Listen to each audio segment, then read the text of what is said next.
Hi అండి. Welcome back to my channel.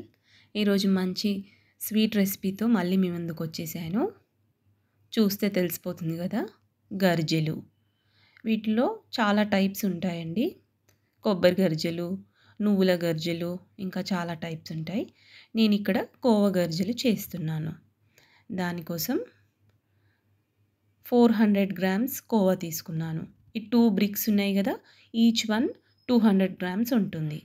అలా రెండు కలిపి 400 గ్రామ్స్.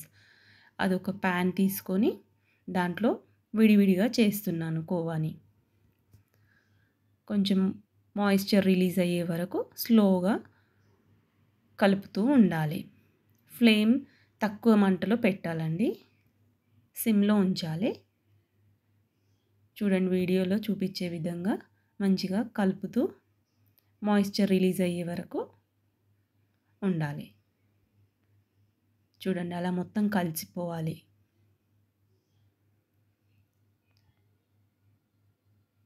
చూడండి, కొంచెం స్టిక్కీగా అయిపోతుంది కదా.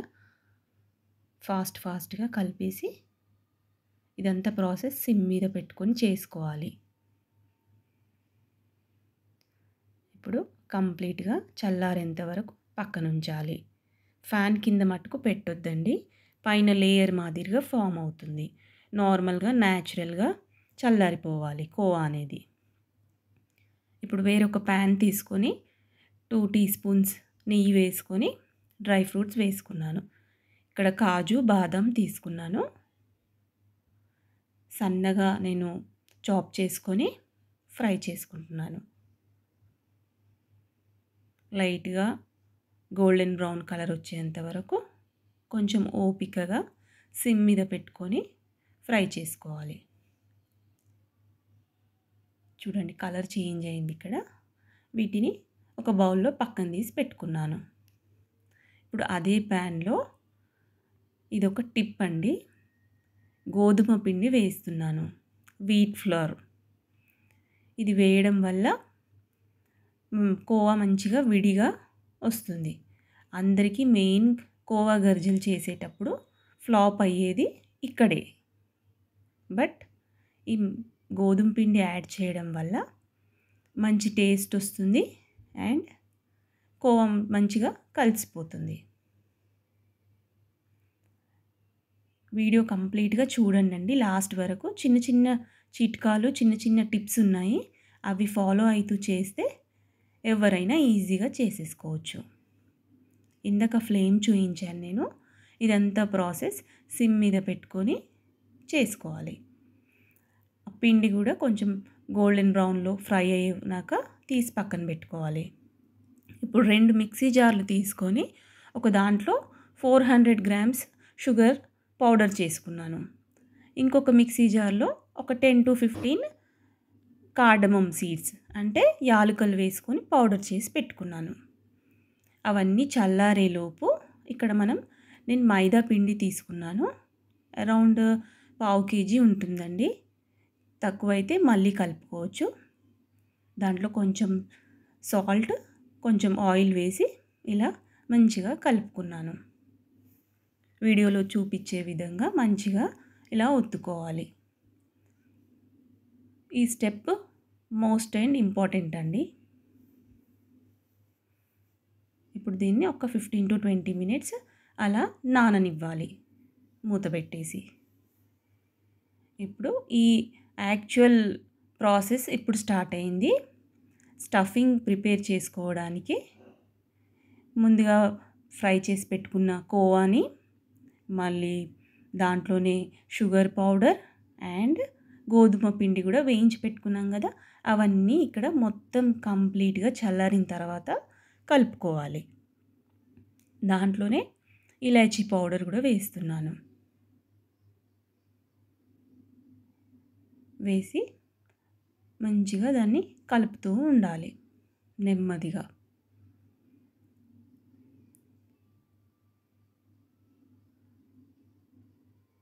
చెప్తున్నాను, వీడియో కంప్లీట్గా ఫాలో అవ్వండి, మీకు చిన్న చిన్న టిప్స్ తెలుస్తాయి.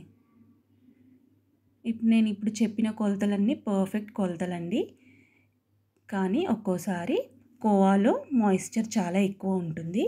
సో ఏం కంగారు పడనవసరం లేదు.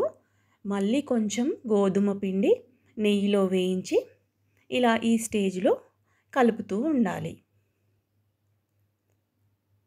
ఎంత అవసరం పడితే అంత కొద్ది కొద్దిగా వేసుకుంటూ దాన్ని స్టఫింగ్ అనేది కొంచెం పౌడర్ మాదిరిగా అయ్యే వరకు కలుపుతూ ఉండాలి. నేను మళ్ళీ ఈ కొలతలన్నీ డిస్క్రిప్షన్‌లో డీటెయిల్డ్‌గా మెన్షన్ చేస్తాను. ఒకసారి చెక్ చేయండి. చూడండి స్టఫింగ్ ఆల్మోస్ట్ ప్రిపేర్ అయిపోతుంది. ఇంకా కొంచెం గోధుమ పిండి వేస్తున్నాను ఇక్కడ నేను.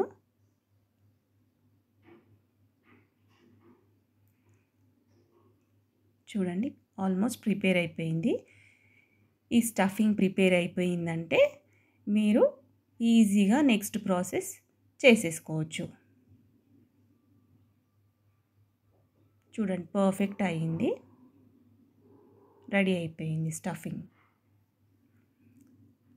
ఈ పిండి మనం చపాతీ చేసుకునేటప్పుడు కలిపేసుకోవచ్చండి. వేస్ట్ ఏం కాదు.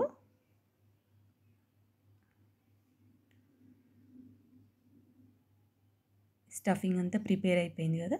ఇప్పుడు ముందుగా కలిపి పెట్టుకున్న పిండిని ఒకసారి అలా కలిపేసి చిన్న చిన్న ఉండలుగా ఇవి కూడా బ్యాచ్ వైజ్గా చేసుకోవాలి. ఒక 10 నుండి 12 ఉండలు చేసి పెట్టుకొని పూరీలన్నీ చేసి పెట్టుకోవాలి.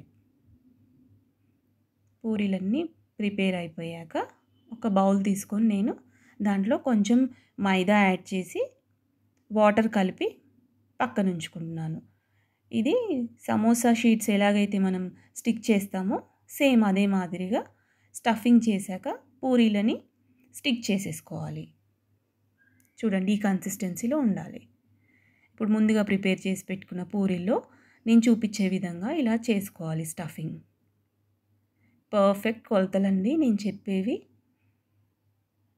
చూడండి ఇలా చేసేసుకోవాలి, స్టిక్ చేసేసుకోవాలి. పర్ఫెక్ట్ ప్రాసెస్ అండి. మీరు కంప్లీట్గా వీడియో ఫాలో అయ్యి ఈజీగా చేసేసుకోవచ్చు. లాస్ట్లో నేను ఈ పిండి కొంచెం మెత్తగా ఉన్నా గట్టిగా ఉన్నా ఎలా వస్తాయి అనే డిఫరెన్స్ చూపిస్తాను నేను. గర్జెలు కొన్ని గట్టిగా వస్తాయి, కొన్ని మెత్తగా వస్తాయి. అది దేని వల్లనో నేను చూపిస్తాను లాస్ట్కి. చూడండి నేను ఇక్కడ ఇంకొకటి చూపిస్తున్నాను. ఇలా కొంచెం కొంచెం స్టఫింగ్ చేసేసుకొని మంచిగా ఎడ్జెస్ అనేవి అతికించుకోవాలి. ఇవన్నీ స్టఫింగ్ ప్రిపేర్ చేసిన తర్వాత గాలికి అలా పెట్టకుండా క్లాత్ పైన వేసి కప్పి ఉంచాలండి. మొత్తం ఆరిపోకుండా ఆయిల్లో ఫ్రై చేసేటప్పుడు విరిగిపోకుండా ఉంటాయి. చూడండి ఇలా క్లాత్ మధ్యలో ఉంచాలి. గాలి తగలకుండా పొడిబారకుండా అవుతాయి.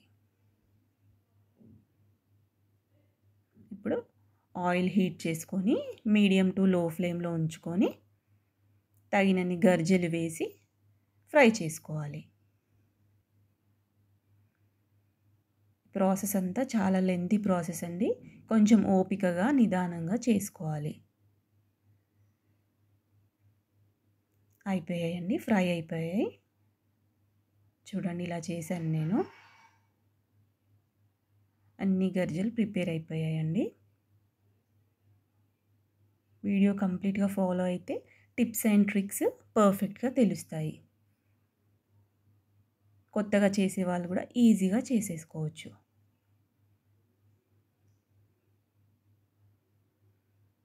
చూడండి ఇప్పుడు నేను ఇక్కడ ప్లేట్లో 2 గర్జెలు తీసుకొని చూపిస్తాను. ఒకటేమో కొంచెం పిండి మెత్తగా అయ్యింది. లావుగా చేసుకున్న పూరీలు ఇలా వస్తాయి. విరగడానికి కొంచెం ఇట్లా సాగదీసినట్టుగా వస్తాయి అన్నమాట. దానికోసం మీరు పిండిని మళ్ళీ పొడి పిండి వేసుకొని అడ్జస్ట్ చేసుకోవాలి. డో అనేది కొంచెం గట్టిగా చేసేసుకోవాలి. డో గట్టిగా చేసుకున్న పూరీలు చూడండి ఇలా వస్తాయి. సాఫ్ట్గా ఇట్లా విరిగిపోతాయి. చూడండి క్రిస్పీగా వస్తాయి. ఇవి పర్ఫెక్ట్ గర్జెలు. ఇలా సాగదీసినట్టుగా ఉంటే తినడానికి అంత బాగోవు, మొత్తం స్పాయిల్ అయిపోతాయి. మనం చేసిన కష్టమంతా వృధా అయిపోతుంది. చూడండి, డో గట్టిగా ఉంటే ఇలా క్రిస్పీగా వస్తాయి. టిప్స్ అండ్ ట్రిక్స్ నచ్చాయా? ఒకసారి వీడియో ఫాలో అవ్వండి. Bye for now.